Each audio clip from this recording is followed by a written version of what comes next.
এতিয়া ঘৰ নিৰ্মাণ কৰাটো কিমান যে সহজ হৈ পৰিছে। কি হ'ব এতিয়া ইমানবোৰ কাম এতিয়াও বাকী আছে? হয়, এতিয়াও যে কিমান বস্তু কিনিবলৈ বাকী আছে।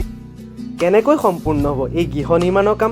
চিন্তা নকৰিব ভিনদেউ, লাইফষ্টাইল হোম কালেকশ্যন আছে নহয়, য'ত সকলো ধৰণৰ সামগ্ৰী একেখন প্ৰতিষ্ঠানতে পোৱা যায়। আটাইতকৈ ডাঙৰ কথাটো হ'ল য'ত উচিত মূল্য আৰু উচিত মানদণ্ডৰ সামগ্ৰী উপলব্ধ।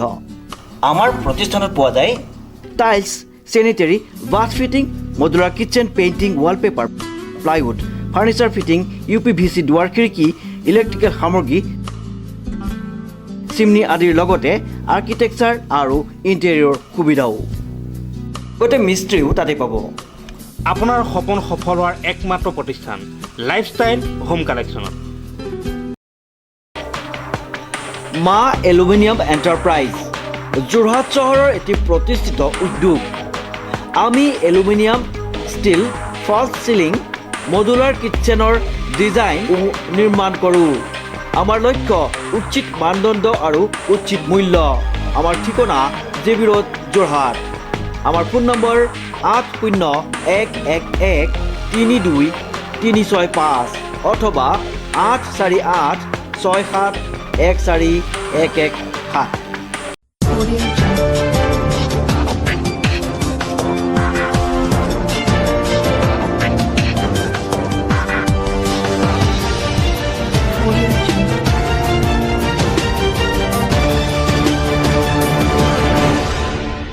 নমস্কাৰ, নিউজৰ বাতৰিলৈ স্বাগতম জনাই ষ্টুডিঅ'ত মই উৎপল দাস। চাওঁ আহক কি আছে আজি আমাৰ সংবাদত।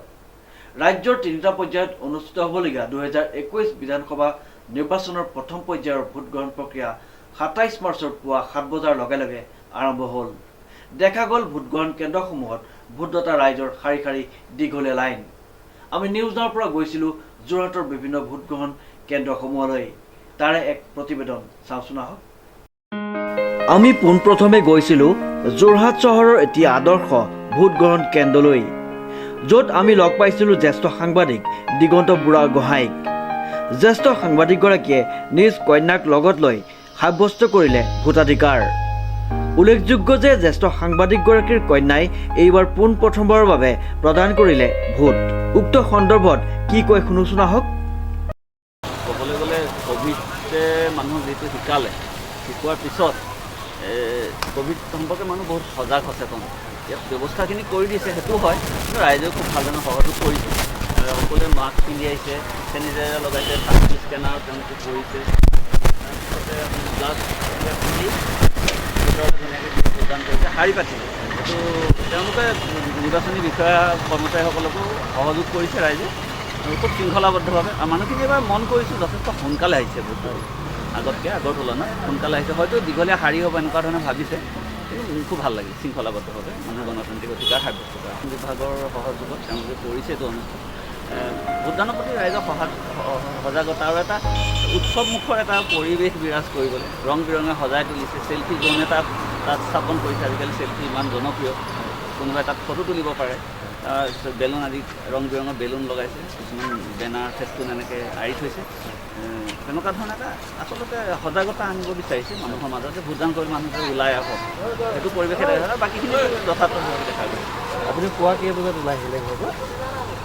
আমি ঠিক 7 বজাত অকণমান আগে আগে ওলাই আহিছোঁ। এতিয়া দেখিছোঁ মানুহে শাৰী পাতিছে, বেছি নাছিলে, কেইজনমান 15 মিনিট 20 মিনিটৰ ভিতৰতে আমি ভোটদান সাব্যস্ত কৰিছোঁ। যিসকল আমাৰ ভোটদাতা ৰাইজ আছে সেইসকলৰ বিষয়ে আপুনি কি ক'ব আজি এই পবিত্ৰ দিনটোত? হয়, এইটো গণতান্ত্ৰিক অধিকাৰ। মই ভাবোঁ আটায়ে ভোটদান কৰিব এখন সুস্থ গণতন্ত্ৰৰ বাবে। তেওঁলোকৰ নিজৰ অধিকাৰ, কাক যিহেতু তেওঁলোকৰ কথা, তেওঁলোকৰ পচন্দ মতে ভোটদান কৰক, ওলাই আহক। আৰু এইটো 5 বছৰ মূৰতে আহে, সেইকাৰণে মই আটাইকে ভোটদান কৰিবলৈ আহ্বান জনাওঁ। ৰাইট হয়, ডেম'ক্ৰেটিক ৰাইট হয়, তো ফাৰ্ষ্ট টাইম দিবলৈ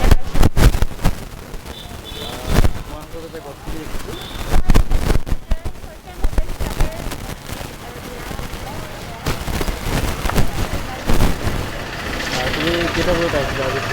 মই এৰাউণ্ড 7 মানত আহিছোঁ।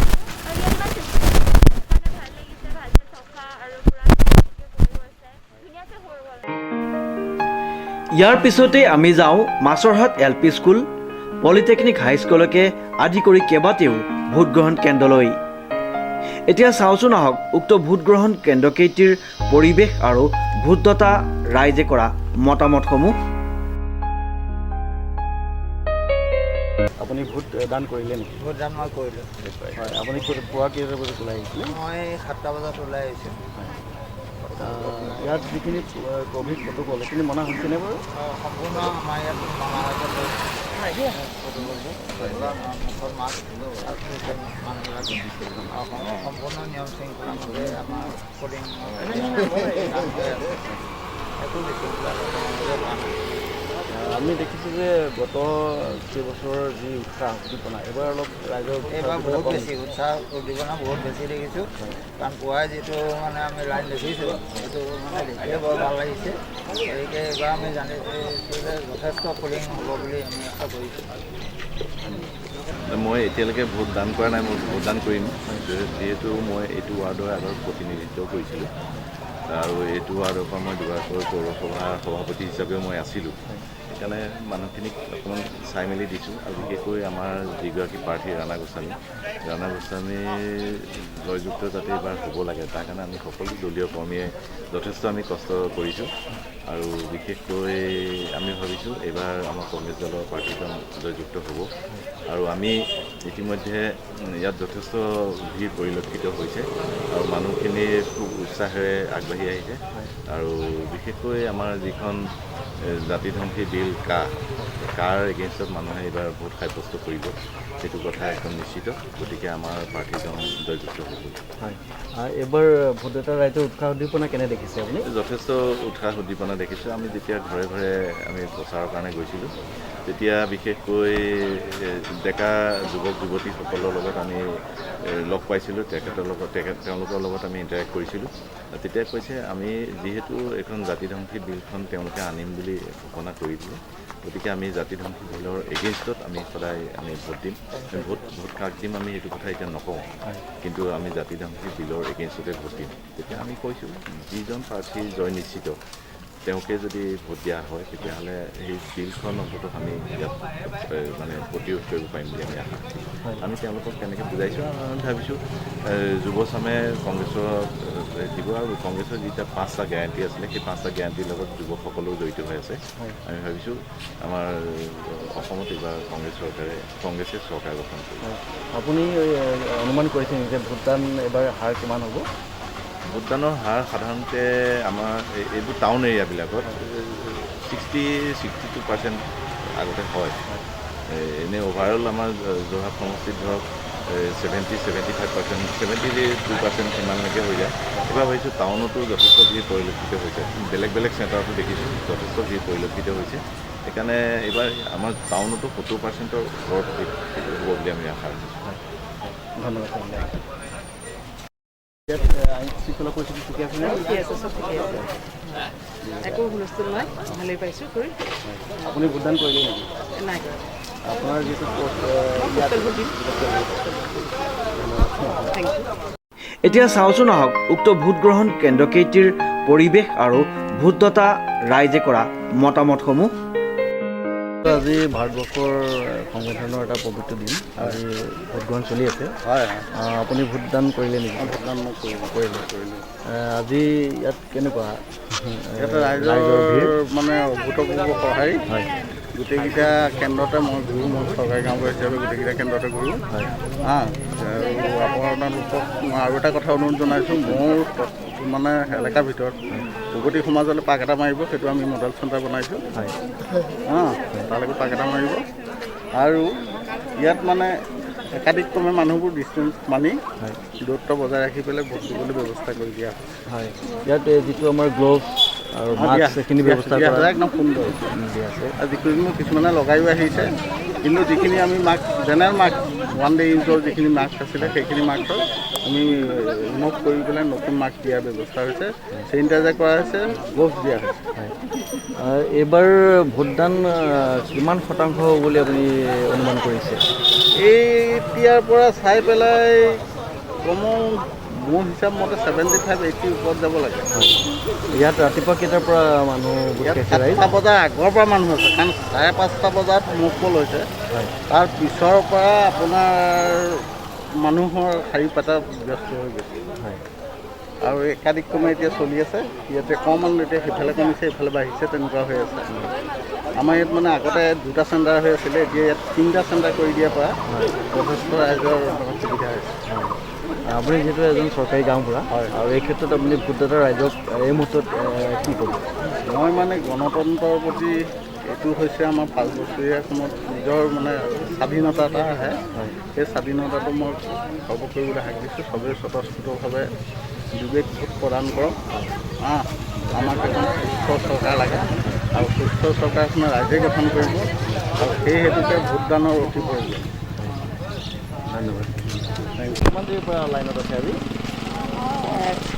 এঘণ্টা এঘণ্টা হ'ল আজি অনুভৱ কেনে আপোনাৰ ভাল লাগিছে ফূৰ্তি লাগিছে সোনকালে গা ধুইছোঁ চাহ খাইছোঁ তামোল খাইছোঁ আহিছোঁ হয় এইবাৰ চৰকাৰ কোনখনৰ বুলি ভাবিছে আপুনি মনত ভাবিছোঁ আৰু আশা কৰিছোঁহে এতিয়া আগত জয়যুক্ত হোৱা সময় আছে নহয় হয়। ফলাফল দিয়াই নাই নহয় হয় নহয় বাৰু আপোনাৰ ঘৰ ইয়াতে নেকি ইয়াতে দেখোন দক্ষিণ সুবাৰ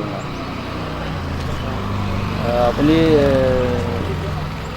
আজি যিহেতু আপোনাৰ কিমান শতাংশ ভোট দান হ'ব বুলি ভাবিছে অনুমান যিহেতু আমাৰ লাইনখন দেখিছে বহুত শতাংশ হ'ব বুলি আশা কৰিছোঁ ভাবিছোঁ আৰু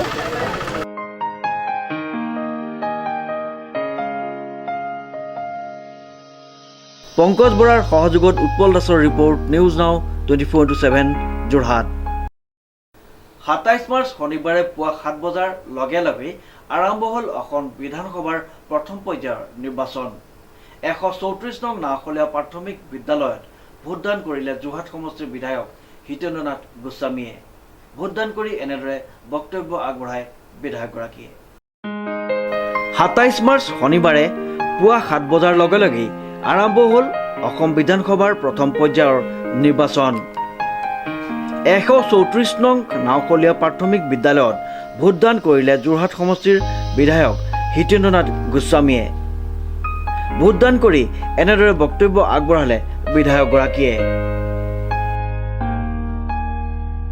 না ভোটাৰ টাৰ্ণ আউটটোৱে যদি বেছি হয় সিমানে ভাৰতীয় জনতা পাৰ্টিৰ কাৰণে লাভজনক হ'ব সেই হাঁহি মাৰিবলৈ সক্ষম হ'ব ডেফিনেটলি মই ভাবোঁ ৰিজাল্টটো অলৰেডি হৈ গৈছে মোক যিখিনি কৈছে আৰু মই আজি ধৰি লওক এইটো মোৰ কিজানি কেই নম্বৰ ইলেকশ্যন 7 নম্বৰ মই আটাইতকৈ ৰিলেক্স মুডত এইটো ইলেকশ্যনে খেলিছোঁ নেকি 2016 আমি যদি বিধানসভাৰ নিৰ্বাচন মন কৰোঁ বা 2021 এই সময়ছোৱাত আচলতে আপুনি যথেষ্টখিনি উন্নয়নৰ বাৰ্তা লৈ গৈছিল আৰু সেই উন্নয়নৰ বাৰ্তা লৈ ৰাইজৰ কাষলৈ গৈছিলে আচল কথা মানুহে উন্নয়ন বিচাৰে মই আনফৰ্চুনেট যে আগতে মই 15 বছৰ আছিলোঁ যদিও উন্নয়নৰ কাৰণে এনেকৈ পুঁজি পোৱা নাছিলোঁ ভগৱানে সেইটো কাৰণে চকু মেলি চালে মোক হয়তো এবাৰ মই যিহেতু কাম কৰিব বিচৰা মানুহ সেইকাৰণে এবাৰ এনেকৈ দিছে কিবা এটা হিন্দীত শব্দ এটা আছে ন এনেকৈ দিছে মই সেইখিনি গোটেইখিনি খৰচ কৰিবলৈ সক্ষম হোৱা নাই কিবা ফাৰকে দিয়ে নে কিবা এটা কয় সেইটো কয় গতিকে এইবাৰ মই পইচা পাইছোঁ কাম কৰিছোঁ দুৰ্নীতি তাত নাই ক'ৰবাততো কাম 2 এটা বেয়া হৈছে আমি সেইখিনি আকৌ ৰিপেয়াৰ বা চাবলৈ যাম কাৰণ বহুতে কমপ্লেইন দিয়ে ইঞ্জিনিয়াৰক লৈ মই আকৌ চাবলৈ যাম দৰকাৰ হ'লে সেইখিনি ঠিক কৰিব লাগিব কিন্তু অভাৰঅল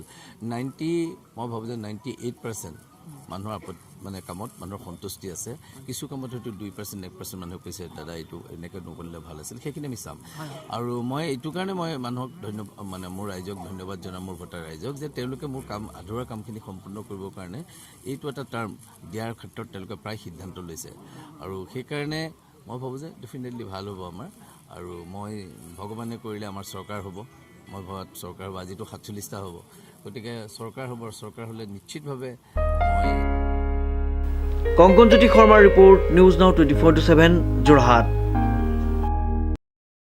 27 মাৰ্চ শনিবাৰে পুৱা 7 বজাৰ লগে লগে আৰম্ভ হ'ল অসম বিধানসভাৰ প্ৰথম পৰ্যায়ৰ নিৰ্বাচন ভোটদান কৰিলে যোৰহাট সমষ্টিৰ প্ৰাক্তন বিধায়ক ৰাণা গোস্বামীয়ে আৰু তেখেতে মন্তব্য আগবঢ়ালে এনেদৰে 27 মাৰ্চ শনিবাৰে পুৱা 7 বজাৰ লগে লগেই আৰম্ভ হ'ল অসম বিধানসভাৰ প্ৰথম পৰ্যায়ৰ নিৰ্বাচন যোৰহাট বিধানসভা সমষ্টিৰ প্ৰাক্তন বিধায়ক ৰাণা গোস্বামীয়েও ভোটদান কৰি এনেদৰে বক্তব্য আগবঢ়ায় তেখেতৰ মনৰ কথা আজি অহা 5টা বছৰৰ কাৰণে অসমৰ জনসাধাৰণৰ সুখ দুখ জাতিটোৰ অস্তিত্ব ৰক্ষাৰ এখন যুঁজৰ সংগ্ৰামৰ শেষ দিন এই দিনটোত মই আশা কৰিছোঁ যে প্ৰভু ভগৱন্তই গুৰু মহাপুৰুষ শংকৰদেৱে আজান ফকীৰে আৰু বিশেষকৈ মা দুৰ্গাকে আদি কৰি সমস্ত যিমান ধৰ্মীয় অনুষ্ঠান আছে,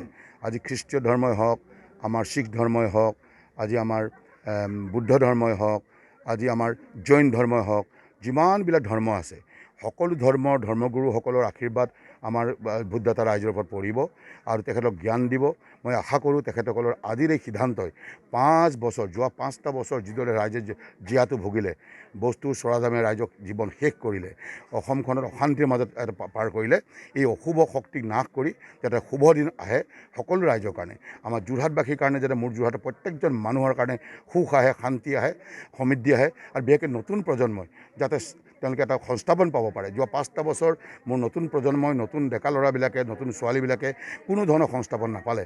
অত্যন্ত দুখৰ বিষয়। যাতে এটা ভাল দিনৰ আজি এই ভোটদাতা নিৰ্ণয়ৰ জৰিয়তে যাতে ভাল দিন আহে, শুভ দিন আহে আৰু অসমখনত শান্তি হয় আৰু যি বিজেপি দলৰ যি কুশাসন, তেওঁলোকে যি ভ্ৰষ্টাচাৰী শাসন, যি তেওঁলোকে আমাৰ হিন্দু মুছলমানৰ মাজত কাজিয়া লগাৰ যি এটা অভিপ্ৰায়, এই সমস্তখিনি নাশ কৰি বিশেষকৈ আমাৰ যি বস্তুৰ চৰাদাম সকলোখিনি কমাই যাতে এটা শান্তিৰ পৰিৱেশ সৃষ্টি হয়, তাকে মই কামনা কৰিলোঁ। আশা কৰোঁ এই পৰিৱেশ প্ৰভু ভগৱন্তই আনিব আৰু এটা ভাল শাসনৰ পিনে আগবাঢ়িব আৰু ময়ো বিজয়ী হৈ ৰাইজক সেৱা কৰিব পাৰিম।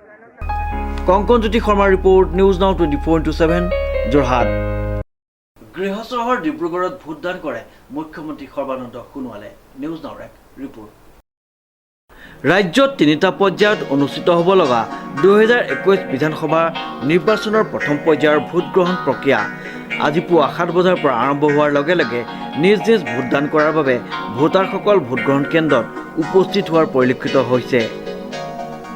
একেদৰে আজি নিজা ভোটদানৰ বাবে গৃহ চহৰ ডিব্ৰুগড়ত উপস্থিত হৈ ডিব্ৰুগড় চৌকিডিঙি স্থিত অসম সাহিত্য সভা ভৱন ভোট কেন্দ্ৰত ভোটদান কৰে মুখ্যমন্ত্ৰী সৰ্বানন্দ সোণোৱালে। ইফালে সংবাদ মাধ্যমৰ আগত মুখ্যমন্ত্ৰীগৰাকীয়ে ৰাজ্যত পুনৰ বিজেপি জয় সুনিশ্চিত হ'ব বুলি জানিবলৈ দিয়ে।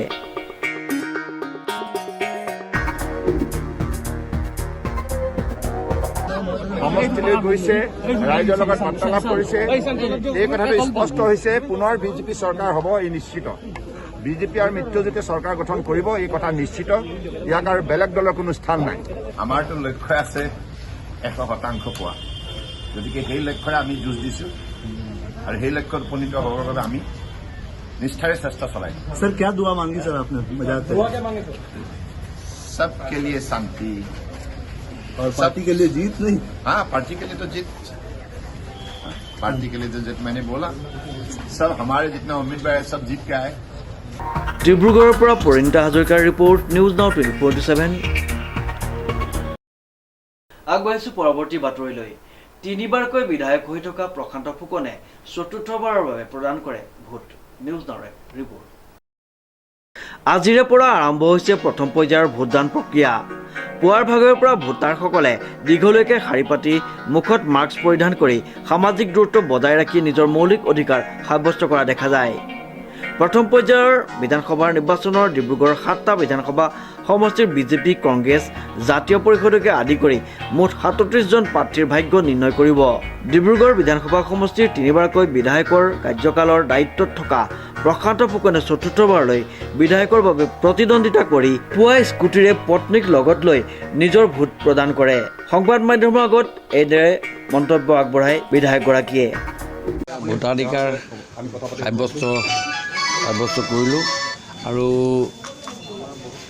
আজি এই ভোটাধিকাৰ সাব্যস্তই এটা কথা প্ৰমাণ কৰিছে যে ভাৰতীয় গণতন্ত্ৰত আজিৰ ডেটত জনতাৰ যে ভোটাধিকাৰ সাব্যস্তটো যে এটা গুৰুত্বপূৰ্ণ বস্তু, সেইটো প্ৰমাণিত হৈছে। আজি বৰ ভাল উপলব্ধি। ৰাতিপুৱা 5:30 বজাৰ পৰাই বিভিন্ন স্থানত মানুহে আহি আজি ভোট দিয়াৰ যি ব্যৱস্থা কৰিছে, মই ভাবোঁ নিশ্চয় ই এটা ভাল হৈছে। আৰু আগন্তুক দিনত মানুহৰ সচেতনতাটো, ইলেকশ্যন কমিশ্যনাৰ অফ ইণ্ডিয়াৰ যিটো নিয়ম, সেই নিয়মখিনি সম্পূৰ্ণৰূপে সুন্দৰভাৱে হৈছে। আৰু আমিও, জনতায়ো, ৰাইজেও এই কথাখিনি খুব ভালভাৱে উপলব্ধি কৰিছে, সুন্দৰভাৱে লাইন কৰিছে। ছিনিয়ৰ চিটিজেনৰ কাৰণে বেলেগ আছে, আমি সেইধৰণে আগবাঢ়িব পাৰিম বুলি ভাবিছোঁ। আৰু মই ভাবোঁ এইখিনি ফালৰ পৰা মই দলগতভাৱে মই কৈছোঁ যে ভাৰতীয় জনতা পাৰ্টীৰ এইবাৰ এই মুহূৰ্তত গোটেই লেখি শুনি দেখি গম পাইছোঁ যে ভাৰতীয় জনতা পাৰ্টীৰ প্ৰথম যি পৰ্যায়ৰ যি ইলেকশ্যন হৈছে আমি 43ৰ পৰা 44খন চিট ভাৰতীয় জনতা পাৰ্টীৰ সপক্ষে থাকিব। ডিব্ৰুগড়ৰ পৰা পৰিণীতা হাজৰিকাৰ ৰিপৰ্ট, নিউজ নাও 24/7। 119 নং টিংখাং বিধানসভা সমষ্টিৰ বিজেপি আৰু এজিপি মিত্ৰজোঁটৰ প্ৰাৰ্থী বিমল বৰাই প্ৰদান কৰে ভোট, নিউজ নাওৰ ৰিপৰ্ট। 119 নং টিংখাং বিধানসভা সমষ্টিৰ বিজেপি আৰু অগপ মিত্ৰজোঁটৰ প্ৰাৰ্থী বিমল বৰা সহধৰ্মিনী সহ ধোৱাপথাৰ নিম্ন প্ৰাথমিক বিদ্যালয়ত নিজৰ ভোট সাব্যস্ত কৰিলে। ভোটদান কৰি এনেদৰে কয় প্ৰাৰ্থীগৰাকীয়ে। এখন সুস্থ গণতান্ত্ৰিক পৰম্পৰাৰে সমৃদ্ধ আমাৰ ভাৰতবৰ্ষ আৰু আজি অসমত পঞ্চদশ বিধানসভা গঠন কৰিবৰ কাৰণে নিৰ্বাচন অনুষ্ঠিত হৈছে। খুব সুন্দৰ পৰিৱেশ, জনসাধাৰণে খুব শান্তি শৃংখলা বৰ্তাই তেখেতসকলৰ আটাইতকৈ শক্তিশালী অধিকাৰ ভোটদান এই গোটেই প্ৰক্ৰিয়াত অংশগ্ৰহণ কৰিছে। মই সকলোকে শুভেচ্ছা জনাওঁ। খুৱাং গ্ৰাণ্ট সৰ্বোদয় প্ৰাথমিক বিদ্যালয়ত ভোট দিলে কংগ্ৰেছৰ প্ৰাৰ্থী প্ৰাঞ্জল ঘাটোৱাৰে, নিউজ নাওৰ ৰিপৰ্ট। মৰাণৰ প্ৰতিটো ভোটগ্ৰহণ কেন্দ্ৰত পুৱাৰে পৰা ভোটাৰ ৰাইজৰ ভিৰ পৰিলক্ষিত হোৱা দেখা গ'ল। উল্লেখযোগ্য যে 115 নং মৰাণ সমষ্টিৰ কংগ্ৰেছ দলৰ প্ৰাৰ্থী প্ৰাঞ্জল ঘাটোৱাৰে মৰাণ সমষ্টিৰ খুৱাং গ্ৰাণ্ট সৰ্বোদয় প্ৰাথমিক বিদ্যালয়ত ভোটদান কৰে। ভোট প্ৰদান কৰি কংগ্ৰেছ প্ৰাৰ্থীজনে ৰাইজৰ ব্যাপক সঁহাৰি পোৱা বুলি সাংবাদিকক জানিবলৈ দিয়ে। ভাল লাগিছে। আজি ৰাতিপুৱা 6:30 বজাৰ পৰা আমি বিভিন্ন পলিং ষ্টেচনলৈ গৈছোঁ আৰু যোনটো ৰাইজৰ সঁহাৰি মৰম পাইছোঁ, মই 100% নিশ্চিত যে আমাৰ ইয়াৰ পৰা মৰাণ সমষ্টিৰ পৰা আমাৰ কংগ্ৰেছে হেঁচাই মাৰিব। এনে কিমান ভোটত জিকিম বুলি ভাবিছোঁ, অনুভৱ কৰিছোঁ? যোনটো সঁহাৰি পাইছোঁ বেছ ভোটত জিকিম। মই আপোনাক নাম্বাৰটো এতিয়া ক'ব নোৱাৰোঁ, কিন্তু বেছ ভোটত জিকিম। আপোনাৰ সপৰিয়ালে সকলোৱে ভোটদান কৰিলে? হয় হয় হয়। আজি যি প্ৰথম পৰ্যায়ৰ নিৰ্বাচন 47টা চিট, কংগ্ৰেছ দলে কিমান ভোটত জয়ী হ'ব, মানে কেইটা চিট দখল কৰিব? চাওক, মই মৰাণ সমষ্টিত লাগি আছোঁ। মই মৰাণ সমষ্টিটো আমি জিকিম আৰু আমাৰ বেছ সংখ্যা আমাৰ আহিব। আৰু এটা বস্তু নিশ্চিত যে আমাৰ আগন্তুক 2 মে' আমাৰ কংগ্ৰেছ নেতৃত্ব মহাজোটবন্ধনে চৰকাৰ কৰিব। মৰাণৰ পৰা ৰাজু মিশ্ৰৰ ৰিপৰ্ট, নিউজ নাও 24/7। শিৱসাগৰৰ বিভিন্ন ভোটগ্ৰহণ কেন্দ্ৰত অনুষ্ঠিত হৈ যায় ভোটগ্ৰহণ প্ৰক্ৰিয়া, নিউজ নাওৰ এক ৰিপৰ্ট। 27 মাৰ্চ শনিবাৰে পুৱাৰে পৰা ৰাজ্যত অনুষ্ঠিত হৈছে অসম বিধানসভাৰ প্ৰথম পৰ্যায়ৰ নিৰ্বাচন। 12খন জিলাৰ 47 সমষ্টিত অনুষ্ঠিত হৈছে ভোটগ্ৰহণ প্ৰক্ৰিয়া। শিৱসাগৰৰ বিভিন্ন ভোটগ্ৰহণ কেন্দ্ৰত অনুষ্ঠিত হৈছে ভোটগ্ৰহণ প্ৰক্ৰিয়া। কোভিডৰ সকলো নিয়ম নীতি পালন কৰি অনুষ্ঠিত কৰা হৈছে এই নিৰ্বাচন। কোভিডৰ প্ৰতি লক্ষ্য ৰাখি জিলাখনৰ প্ৰতিটো ভোটগ্ৰহণ কেন্দ্ৰতে স্বাস্থ্য বিভাগে ভোটদান কৰিবলৈ অহা লোকক প্ৰদান কৰিছে মাস্ক, ছেনিটাইজাৰ। তদুপৰি খোজকাঢ়িব নোৱাৰা ব্যক্তিৰ বাবে হুইল চেয়াৰৰ ব্যৱস্থা কৰিছে। প্ৰতিটো ভোটগ্ৰহণ কেন্দ্ৰতে যাতে অপ্ৰীতিকৰ পৰিস্থিতিৰ সৃষ্টি নহয় তাৰ বাবে প্ৰশাসনে কটকটীয়া নিৰাপত্তা ব্যৱস্থা কৰিছে। জিলাখনত কেইবাটাও ভোটগ্ৰহণ কেন্দ্ৰ আদৰ্শ কেন্দ্ৰ হিচাপে গঢ়ি তোলা হৈছে। শিৱসাগৰত মহিলাৰ দ্বাৰা পৰিচালিত হৈছে কেইবাটাও ভোটগ্ৰহণ কেন্দ্ৰ। পুৱাৰে পৰা জিলাখনত বিভিন্ন ভোটগ্ৰহণ কেন্দ্ৰৰ লগতে গ্ৰাম্য অঞ্চলৰ প্ৰতিটো ভোটগ্ৰহণ কেন্দ্ৰৰ ৰাইজ স্বতঃস্ফূৰ্তভাৱে ভোটদান সাব্যস্ত কৰিবলৈ ওলাই অহা পৰিলক্ষিত হৈছে। সকলোৱে এটাই আশা, নিজ পচন্দৰ প্ৰাৰ্থী জয়ী হোৱাৰ লগতে উন্নয়ন ক্ষীপ্ৰতৰ হওক। শিৱসাগৰ অফিচাৰ্ছ ক্লাবত নিজৰ ভোটাধিকাৰ সাব্যস্ত কৰে 108 নং শিৱসাগৰ বিধানসভা সমষ্টিৰ প্ৰাৰ্থী শুভ্ৰমিত্ৰ গগৈয়ে আৰু থানুৰাম গগৈ শুৱনি উচ্চতৰ মাধ্যমিক বিদ্যালয়ত ভোটাধিকাৰ সাব্যস্ত কৰিলে বিজেপিৰ প্ৰাৰ্থী সুৰভি ৰাজকুঁৱৰীয়ে। প্ৰথম কথাটো হ'ল যে জীৱনত নিজৰ কাৰণে নিজে ভোট দিবলৈ পাই অতি আনন্দিত।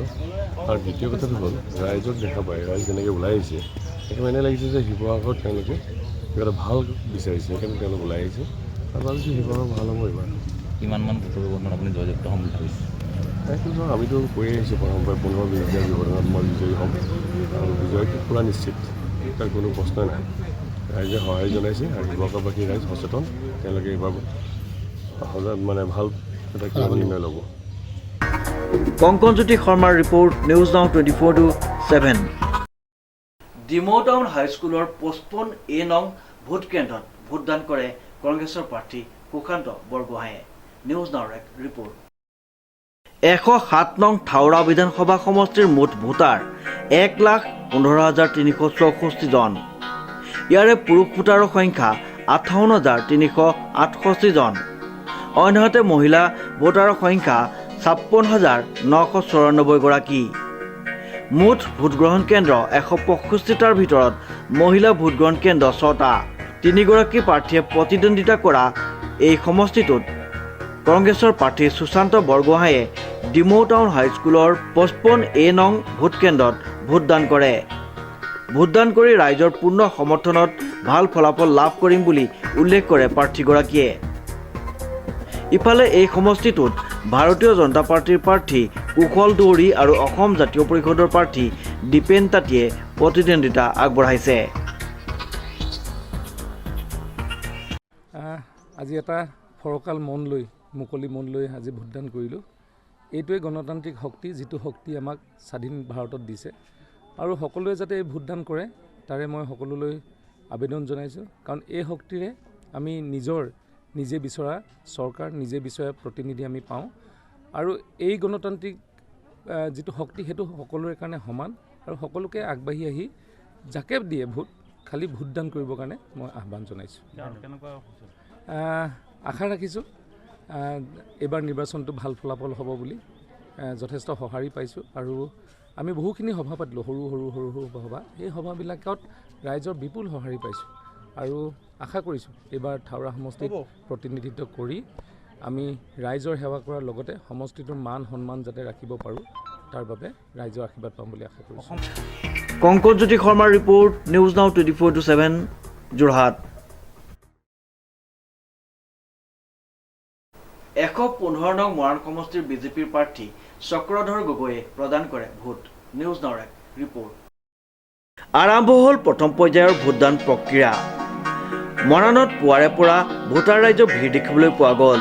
মৰাণত এইবাৰ 1,42,493 জন ভোটাৰে ভাগ্য নিৰ্ণয় কৰিব 6জনকৈ প্ৰাৰ্থীৰ। দেখা পোৱা গৈছে কোভিড প্ৰট'কল মানি ভোটাৰসকলক ভোট দিবলৈ ব্যৱস্থা কৰিছে স্বাস্থ্য বিভাগে।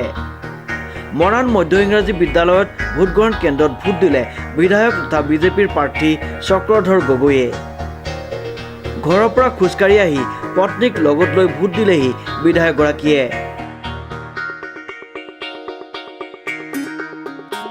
আমাৰ ভোটদান কাৰ্য আৰম্ভ হৈছে আমাৰ নিজৰ ভোট কেন্দ্ৰত আৰু মই যিটো দেখিছোঁ যে ৰাইজৰ মাজত যিটো উৎসাহৰ ঢল নামিছে এইটোৱে নিশ্চিতভাৱে ভাৰতীয় জনতা পাৰ্টীৰ বিজয় আৰু অধিক সুনিশ্চিত কৰিছে। কাৰণ যিমানেই পোল পাৰ্চেণ্টেজ বৃদ্ধি হ'ব সিমানেই ভাৰতীয় জনতা পাৰ্টীৰ প্ৰাৰ্থীগৰাকী বিজয়ৰ যিটো পৰিমাণ সেই পৰিমাণটো বৃদ্ধি পাব। মই তেনেকুৱা কোনো প্ৰতিদ্বন্দ্বিতাত আমি যাব লাগিব বুলি ভবা নাই। কাৰণ মই যিমান গাঁও বাগিচা চহৰ নগৰ যিমানেই মই ৰাইজৰ ওচৰলৈ গৈছোঁ সকলোতে সকলো মানুহৰ মুখত কেৱল ভাৰতীয় জনতা পাৰ্টী। কাৰণ ভাৰতীয় জনতা পাৰ্টীয়ে প্ৰকৃত উন্নয়ন দিছে, প্ৰকৃত মানুহৰ সেৱা কৰিছে। গতিকে মানুহে ৰাজনীতিৰ নামত এতিয়া আৰু ৰাজনীতি নকৰে, উন্নয়নৰ স্বাৰ্থতে মানুহে ৰাজনীতি কৰিব। এই মুহূৰ্ততে তেনেধৰণে কোৱাটো টান, কাৰণ মই বাকীবিলাক সমষ্টিত যোৱা নাই। কিন্তু ডিব্ৰুগড় লোকসভা সমষ্টিৰ ভিতৰত 7টা সমষ্টিৰ ভিতৰত যে 7টাই জিকিব আমাৰ ডিব্ৰুগড় জিলাৰ 7টা সমষ্টি আছে বিধানসভা। এই 7টাৰ ভিতৰত 7টাই আমাৰ মিত্ৰজোঁটৰ প্ৰাৰ্থী বিজয়ী হ'ব। মৰাণৰ পৰা ৰাজু মিশ্ৰৰ ৰিপৰ্ট নিউজ নাও 24/7। মন্ত্ৰী যোগেন মোহনে প্ৰদান কৰে ভোটদান কৰি এনেদৰে কয় মন্ত্ৰীগৰাকীয়ে। নিউজ নাওৰ এক প্ৰতিবেদন। মন্ত্ৰী যোগেন মোহনে প্ৰদান কৰে ভোটদান কৰি এনেদৰে মন্ত্ৰীগৰাকীয়ে তেখেতৰ মন্তব্য আগবঢ়ায়।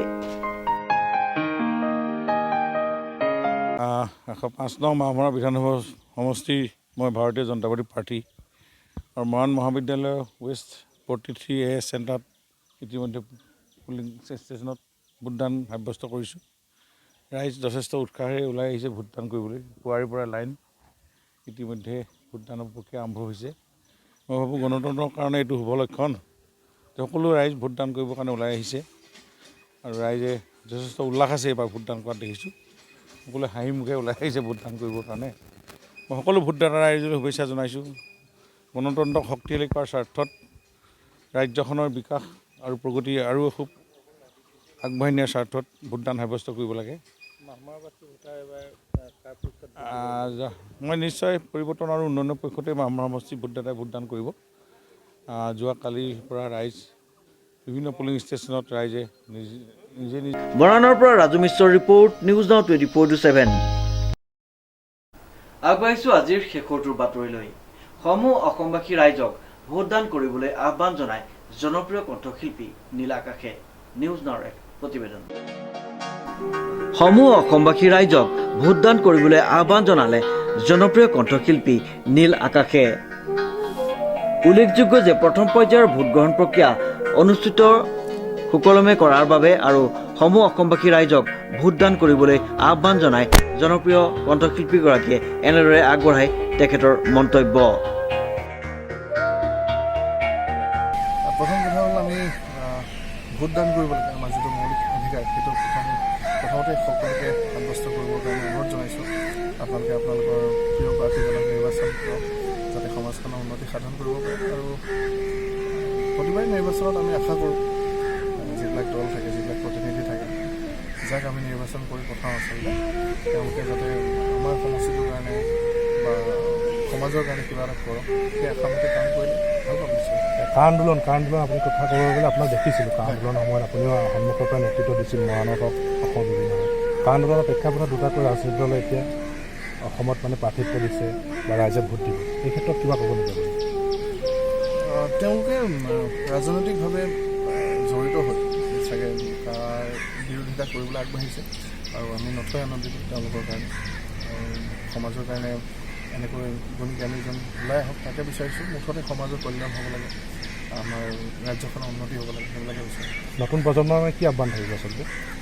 সকলোৰে এটাই আহ্বান মোৰ তৰফৰ পৰা, আপোনালোকে ভোট সাব্যস্ত কৰক, নিজৰ ভোটদান ভোট দিয়ক আপোনালোকে আৰু শ্ৰমমুখী হওক সকলোৱে, তাকে বিচাৰিম। আৰু কৰ্মৰে ধৰ্ম, গতিকে সকলোকে শ্ৰমমুখী হ'বলৈ আহ্বান জনাইছোঁ। তেতিয়া আমাৰ মৰাণৰ পৰা ৰাজু মিশ্ৰৰ ৰিপৰ্ট, নিউজ নাও 24/7।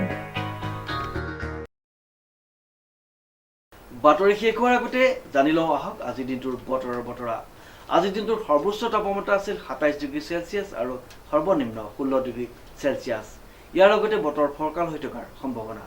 নিউজ নাওৰ বাতৰিত আজিলৈ ইমানেই। বিভিন্ন বা বাতৰিৰ অনুষ্ঠানৰ বাবে চাই থাকিব নিউজ নাও 24/7। ধন্যবাদ। এঞ্জেল ইন ৰেষ্টুৰেণ্ট, যোৰহাট চহৰৰ গাতে লাগি থকা পতিয়া গাঁৱৰ পতিয়া ফকলা পথাৰত প্ৰাকৃতিক সৌন্দৰ্যৰে ভৰপূৰ এক নিৰিবিলি মনোৰম প্ৰাকৃতিক পৰিৱেশৰ বুকুত নতুনকৈ জন্ম লাভ কৰিলে এঞ্জেল ইন ৰেষ্টুৰেণ্ট নামৰ এখনি সম্পূৰ্ণ অসমীয়া খাদ্য সম্ভাৰৰ ৰেষ্টুৰেণ্ট। ৰাষ্ট্ৰীয় বঁটাপ্ৰাপক নৱনীতা দাসৰ নিজা প্ৰচেষ্টাত গঢ় লোৱা ৰেষ্টুৰেণ্টখনিত নৱনীতা খেতি ফাৰ্মত নিজাববীয়াকৈ উৎপাদিত চাউল, মাছ, শাক পাচলিৰে থলুৱাভাৱে ৰন্ধা সুস্বাদু অসমীয়া ব্যঞ্জন পোৱা যায় উচিত মূল্যত। বিয়া, জন্মদিন আদি পাৰ্টিৰ বাবেও সুব্যৱস্থা আছে এঞ্জেল ইন ৰেষ্টুৰেণ্টত।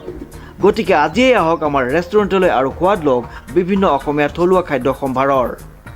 আমাৰ ঠিকনা Angel in restaurant, Nabanita farm কাম নাৰ্চাৰী কেম্পাছ, পতিয়া ফকলা পথাৰ, পতিয়া গাঁও, যোৰহাট, অমৰাৱতী বৃদ্ধাশ্ৰমৰ ওচৰত।